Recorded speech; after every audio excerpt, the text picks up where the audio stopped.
Cinema தகவல் நிகழ்ச்சியோட இணைஞ்சிருக்கிறீங்க viewers. Top 5 cinema தகவல் நிகழ்ச்சியில் முதலாவதாக பார்க்க போகிற ஒரு சூப்பரான சினிமா தகவல் என்ன அப்படின்னு சொன்னால், ரசிகர்களால் கொண்டாடப்படுற பின்னணி பாடகிகள் ஒருவர் தான் எஸ் ஜானகி. இசை உலகின் ராணியாக திகழ்ந்து வந்த இவங்க தன்னுடைய 88 வயதில் காலமானாங்க. பல தலைமுறைகளை கடந்து இவருடைய பாடல்கள் நம் மனதில் நீங்காத இடத்தை பிடிச்சிருக்கிற நிலையில் இவருடைய மரணம் ரசிகர்களுக்கு கடும் அதிர்ச்சியை தந்திருக்கிறது. கடந்த ஜனவரி மாதம் தன்னுடைய ஒரே மகன் முரளி கிருஷ்ணா மாரடைப்பால காலமானது அவங்க துயரத்தில் ஆழ்த்தியது. மகனை பறிகொடுத்த வேதனையோடு மைசூருவில் வாழ்ந்ததாக எஸ் ஜானகி உடல்நலக் குறைவால் சமீப காலமாக பொது நிகழ்ச்சிகளில் பங்கேற்க தவிர்த்திருக்கிறாங்க. இந்த நிலையில் திடீர் மாரடைப்பு ஏற்பட்டதால் ஜானகி அவங்க காலமானதாக மைசூரில் இருக்கிற அப்போலோ மருத்துவமனை தெரிவிச்சிருக்கிறது. மைசூரு மகாராஜா கல்லூரி மைதானத்தில் இன்று மாலை 4 மணி வரை பொதுமக்கள் மற்றும் ரசிகர்கள் அஞ்சலிக்காக ஜானகி அவர்களின் உடல் வைக்கப்பட்டிருக்கிறது. அதற்கு பிறகு இறுதிச் சடங்குகள் நடைபெறும் அப்படின்னு சொல்லியும் அவருடைய குடும்பத்தினர் தெரிவிச்சிருக்கிறாங்க. மேலும் எஸ் ஜானகி அவங்களுடைய உடலுக்கு முழு அரசு மரியாதையும் வழங்கப்படும் அப்படின்னு சொல்லி கர்நாடக முதலமைச்சர் டி.கே. சிவகுமார் அறிவிச்சிருக்கிறாங்க. 1938ஆம் ஆண்டு பிறந்த எஸ் ஜானகி தன்னுடைய 3 வயதிலேயே இசை கற்க தொடங்கி 9 வயதிலேயே மேடை நிகழ்ச்சிகளில் பாட ஆரம்பித்தாங்க. 1957ஆம் ஆண்டு வெளிவந்த மகதல நாட்டு மேரை திரைப்படத்தில் தன்னுடைய முதல் பாடலை பாடினாங்க. இதற்கு பிறகு தொடர்ந்து அதே ஆண்டில் 6 மொழிகளில் பாடல்கள் பாடும் வாய்ப்பு கிடைச்சிருக்கிறது. ஆனால் எஸ் ஜானகி அனைவரையுமே ரசிகர்களிடம் கொண்டு சேர்த்த பாடல் அப்படின்னா அது கொஞ்சம் சலங்கை திரைப்பட பாடல் தான் என்பதும் குறிப்பிடத்தக்கது. 60 ஆண்டுகளாக பாடி வரும் எஸ் ஜானகி எஸ் விஸ்வநாதனின் இசையில் தொடங்கி இளையராஜா, A.R. ரகுமான், அனிருத் அப்படின்னு சொல்லி 4 தலைமுறை இசையமைப்பாளர்களின் இசையில் பாடியிருக்கிறாங்க. மேலும் 20 மொழிகளில் சுமார் 48,000 பாடல்கள் பாடியிருக்கிற ஒரே பாடகியும் இவங்க தான் அப்படின்ற பெருமையும் இவங்களை தான் சாரும். 4 முறை தேசிய விருது, 30க்கும் மேற்பட்ட மாநில விருதுகளையும் வென்றிருக்கிறாங்க. தமிழ்ல 16 வயது நிலை படத்தில் இடம்பெற்ற செந்தூர பூவி பாடலுக்கும், தேவர் மகன் பாடத்தில் இடம்பெற்ற இஞ்சி ஈடுபடகி பாடலுக்கும் தேசிய விருதுகளை பெற்றிருக்கிறாங்க.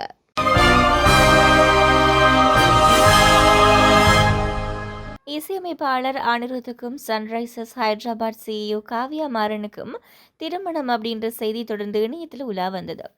ஒரு பக்கத்தில் இது வதந்தி அப்படின்னு சொல்லி கூறி வந்த நிலையில் நடிகர் YG மகேந்திரன் அனிருத் காவ்யா மாறன் திருமண செய்தி உண்மை அப்படின்னு சொல்லி கூற இவர்களுடைய கல்யாணம் உறுதி செய்யப்பட்டது.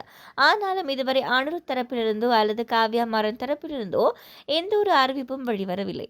கடந்த சில நாட்களுக்கு முன் அனிருத் காவ்யா மாறன் திருமணம் நவம்பர் மாதம் 2ஆம் வாரத்தில் நடக்கவிருப்பதாக தகவல் வெளிவந்தது. இந்த நிலையில் தற்போது வெளியாகியுள்ள தகவல் என்ன அப்படின்னு சொன்னால், இவர்களுடைய திருமணம் நவம்பர் 12ஆம் தேதி நடக்கப் போவதாக கூறப்படுகிறது.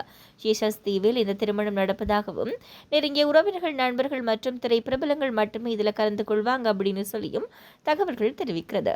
உண்மையா பொய்யா அப்படின்றத பொறுத்திருந்து பார்க்கலாம்.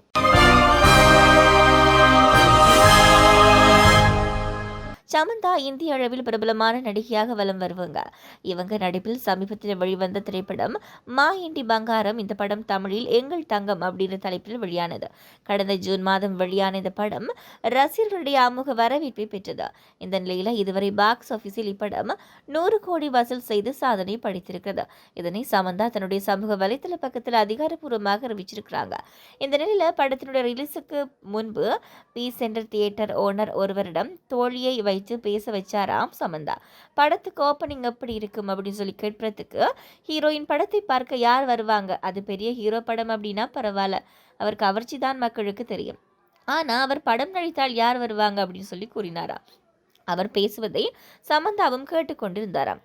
ஆனால் தற்போது படம் ரிலீஸ் ஆகி 100 கோடி வசூலித்திருக்கிற நிலையில் அவருக்கு பதிலடி கொடுக்கும் வகையில் போஸ்ட் போட்டிருக்கிறார் சமந்தா. இனிமேல் பி மற்றும் சி சென்டர்களில் ஹீரோயின் படங்கள் பற்றி கேட்டால் நோ சொல்லக்கூடாது, லெட்ஸ் சி அப்படின்னு சொல்ல வேணும் அப்படின்னு சொல்லி சமந்தா கூறியிருக்கிறாங்க. அடுத்ததான் நாங்கள் பார்க்க போகிற சினிமா தகவல் என்ன அப்படின்னு சொன்னால், லப்பர் பந்து, மாமன், கருப்பு, நூறுசாமி ஆகிய படங்களை நடித்து பிரபலமான நட்சத்திரமாக ஜொலித்து கொண்டிருக்கிறாங்க சுவாசிகா. இவங்க சமீபத்தில் அளித்த பேட்டி இணையத்தில் வைரலாகி வருகிறது. இந்த பேட்டியில் அவங்க என்ன சொல்லியிருக்கிறாங்க அப்படின்னு சொன்னால், அங்கே போகலாம் இங்கே போகலாம் அப்படின்னு சொல்லி பல மேனேஜர்கள் என்ன ஏமாற்றிருக்கிறாங்க. அப்போதெல்லாம் சில இயக்குநர்களின் பெயர் மட்டும்தான் கிடைக்கும். 1 லட்சம் ரூபாய் கொடுங்க அப்படின்னு சொல்லுவாங்க. அம்மா உடனே அனைத்து நகைகளையும் கழட்டி தந்து விடுவாங்க. பலமுறை அப்படி நடந்திருக்கிறது. இருந்தது. அவங்க அழைத்து செல்லும் இடங்களை பார்த்தால் அவ்வளவு பயமாக இருக்கும். அப்போதான் அம்மா என்னிடம் சொன்னார், இனிமேல் சினிமா வேணாம் அப்படின்னு சொல்லி. பிறகு மலையாளத்துக்கே சென்று முயற்சி செய்தேன். எப்போதும் என் மீது நம்பிக்கை இருந்தது. மிளகாய் ஸ்ப்ரே இல்லாமல் நான் எங்குமே போனதில்லை. ஒரு நாள் கூட சினிமாவிலிருந்து பின்வாங்க நினைத்ததே இல்லை அப்படின்னு சொல்லி கூறியிருக்கிறது இப்போ ரொம்பவே வைரலாகி வருகிறது.